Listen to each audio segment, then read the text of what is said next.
Hi hello friends, ಎಲ್ರಿಗೂ ನಮಸ್ಕಾರ. Welcome back to my YouTube channel. ನಾನಿವತ್ತು ಇನ್ಸ್ಟಂಟ್ ಗೋಧಿ ಹಿಟ್ಟಿನ ದೋಸೆ ಹೇಗೆ ಮಾಡೋದಂತ ಹೇಳ್ಕೊಡ್ತೀನಿ. ಗೋಧಿ ಹಿಟ್ಟಿನ ದೋಸೆ ಅನ್ನೋದಕ್ಕಿಂತ ಮಾಮೂಲಿ ಮಾರ್ನಿಂಗ್ ಮಾಡೋ ಬ್ರೇಕ್ಫಾಸ್ಟ್ ಅಂತ ಕೂಡ ಹೇಳ್ಬೋದು. ಬಟ್ ಇದ್ರ ಟೇಸ್ಟ್ ಒಂಥರ ತುಂಬಾ ಡಿಫ್ರೆಂಟಾಗಿರುತ್ತೆ. ಎಸ್ಪೆಷಲಿ ಮಕ್ಕಳಿಗೆ ಬಾಕ್ಸ್ಗೆ ಅದು ಅರ್ಜೆಂಟ್ ಇದ್ದಾಗ, ಟೈಮ್ ಇಲ್ಲದೆ ಇರುವಾಗ ಮಾರ್ನಿಂಗ್ ಬ್ರೇಕ್ಫಾಸ್ಟ್ ಇದನ್ನು ಒಂದ್ಸಲ ಟ್ರೈ ಮಾಡಿ ನೋಡಿ, ತುಂಬಾ ಬೇಗ ಆಗುತ್ತೆ. ಸೊ ಹೇಗೆ ಅಂದರೆ, ನಾನಿಲ್ಲಿ ಫಸ್ಟ್ ಒಂದು ಬೌಲ್ ತೊಗೊಂಡಿದ್ದೀನಿ. ಅದಕ್ಕೆ 1 ಕಪ್ ಗೋಧಿ ಹಿಟ್ಟು ತೊಗೊಂಡಿದ್ದೀನಿ, ಅರ್ಧ ಕಪ್ಪು ಅಕ್ಕಿ ಹಿಟ್ಟು ತೊಗೊಂಡಿದ್ದೀನಿ, ಇನ್ನು ಅರ್ಧ ಕಪ್ಪು ಕಡಲೆ ಹಿಟ್ಟನ್ನ ತೊಗೊಂಡಿದ್ದೀನಿ. ರುಚಿಗೆ ತಕ್ಕಷ್ಟು ಉಪ್ಪನ್ನ ಹಾಕ್ಕೊಂಡು ಫಸ್ಟು ಡ್ರೈ ಮಿಕ್ಸ್ ಮಾಡ್ಕೋಬೇಕು, ನೀಟಾಗಿ ಮಿಕ್ಸ್ ಮಾಡ್ಕೋಬೇಕು.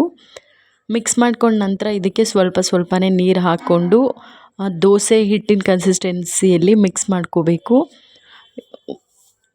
ತುಂಬಾ ಕ್ವಿಕ್ಕಾಗಿ ಆಗುತ್ತೆ ಮತ್ತು ಟೇಸ್ಟ್ ಕೂಡ ತುಂಬಾ ಡಿಫ್ರೆಂಟಾಗಿ ಬರುತ್ತೆ. ನಂತರ ನೋಡಿ, ನೀರು ಎಷ್ಟು ಬೇಕೋ ಅಷ್ಟು ಸ್ವಲ್ಪ ನೀರು ಹಾಕ್ಕೊಂಡು ನೀಟಾಗಿ ಒಂದು ದೋಸೆಗೆ ಹದದಲ್ಲಿ ಬರೋ ಥರ ಮಿಕ್ಸ್ ಮಾಡ್ಕೋಬೇಕು. ಗಂಟು ಇಲ್ಲದೆ ಇರೋ ಹಾಗೆ ಮಿಕ್ಸ್ ಮಾಡ್ಕೋಬೇಕು. ಅಕ್ಕಿ ಹಿಟ್ಟು ಹಾಕೋದ್ರಿಂದ ದೋಸೆ ಕ್ರಿಸ್ಪಿಯಾಗಿ ಬರುತ್ತೆ,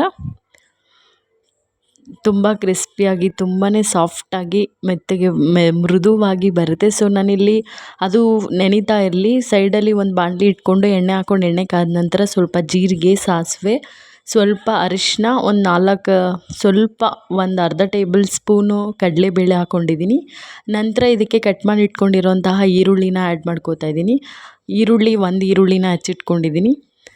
ಈರುಳ್ಳಿ ಹಾಕೋದ್ರಿಂದನೇ ಇದಕ್ಕೆ ಮೇಯ್ನ್ ಟೇಸ್ಟ್ ಬರೋದು. ಸೊ ಸ್ವಲ್ಪ ಮೆಣಸಿನ್ಕಾಯಿ, ರುಚಿಗೆ ಖಾರಕ್ಕೆ ಎಷ್ಟು ಬೇಕೋ ಅಷ್ಟು ನೋಡ್ಕೊಂಡು ಮೆಣಸಿನ್ಕಾಯಿ ಹಾಕ್ಕೋಬೇಕು. ಬೇಡ ಅಂದರೆ ಕೆಂಪು ಖಾರದ ಪುಡಿನ ಹಾಕ್ಕೊಂಡ್ರು ನಡೆಯುತ್ತೆ. ಮೆಣಸಿನ್ಕಾಯಿ, ಈರುಳ್ಳಿ ಹಾಕ್ಕೊಂಡ ನಂತರ ಒಂದು ಸಣ್ಣ ಸೈಜಿನ ಟೊಮ್ಯಾಟೊ ಆ್ಯಡ್ ಮಾಡ್ಕೊಂಡಿದ್ದೀನಿ. ನಂತರ ಇದಕ್ಕೂ ಒಂದು ಸ್ವಲ್ಪ ಟೇಸ್ಟಿಗೆ ಉಪ್ಪು ಹಾಕ್ಕೋಬೇಕು. ಉಪ್ಪು ಹಾಕ್ಕೊಂಡ ನಂತರ ನೀಟಾಗಿ ಇದನ್ನು ಬೇಯಕ್ಕೆ ಬಿಡಬೇಕು. ಲಾಸ್ಟಲ್ಲಿ ಇದಕ್ಕೆ ಕೊತ್ತಂಬರಿ ಸೊಪ್ಪನ್ನ ಮಿಕ್ಸ್ ಮಾಡಿ, ನಾವು ಕಲಸಿಟ್ಕೊಂಡಿರ್ತೀವಲ್ಲ ಮೊದಲು ಗೋಧಿ ಹಿಟ್ಟಿಂದ, ಅದಕ್ಕೆ ಇದನ್ನು ಮಿಕ್ಸ್ ಮಾಡಬೇಕು ನೀಟಾಗಿ. ಸೊ ವಿಡಿಯೋ ಲೆಂತಿ ಆದರೆ ನೋಡೋಕೆ ಬೇಜಾರಾಗುತ್ತೆ ಅಂತ ತುಂಬ ಕ್ವಿಕ್ಕಾಗಿ ತೋರಿಸ್ತಿದ್ದೀನಿ. ಆ್ಯಂಡ್ ಈಸಿಯಾಗಿ ಕೂಡ, ಜಾಸ್ತಿ ಟೈಮ್ ತೊಗೊಳ್ದಿರ ಮಾಡೋವಂಥ ಬ್ರೇಕ್ಫಾಸ್ಟ್ ಇದು.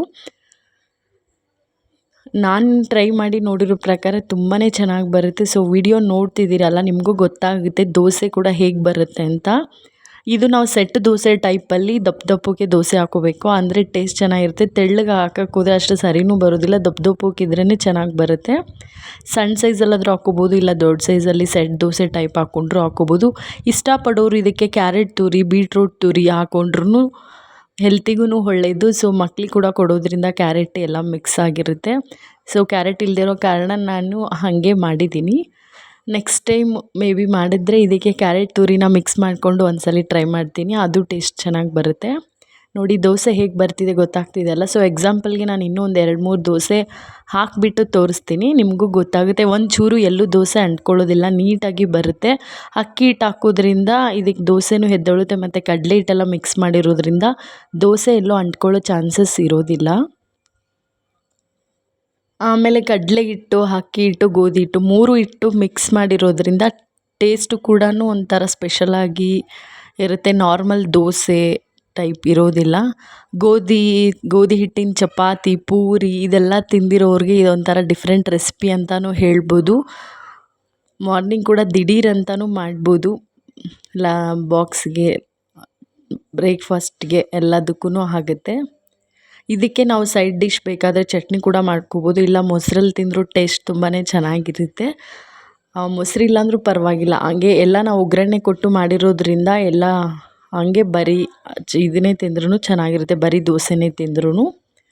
ಮೆಣಸಿನ್ಕಾಯಿ ಇಷ್ಟಪಡದೇ ಇರೋರು ಕೆಂಪು ಖಾರದ ಪುಡಿ ಆ್ಯಡ್ ಮಾಡಿಕೊಂಡ್ರು, ಬಟ್ ಅದು ಡಿಫ್ರೆಂಟ್ ಟೇಸ್ಟ್ ಬರುತ್ತೆ.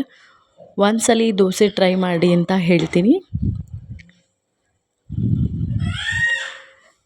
ಸೊ ಯಾರೆಲ್ಲ ನನ್ನ ವಿಡಿಯೋ ನೋಡ್ತಿದ್ದೀರಾ ಸಬ್ಸ್ಕ್ರೈಬ್ ಮಾಡಿಕೊಂಡು ವಿಡಿಯೋ ನೋಡಿ ಅಂತ ಕೇಳ್ತೀನಿ. ಹಾಗೆ ಲೈಕ್ ಮಾಡೋದನ್ನು ಮರಿಬೇಡಿ.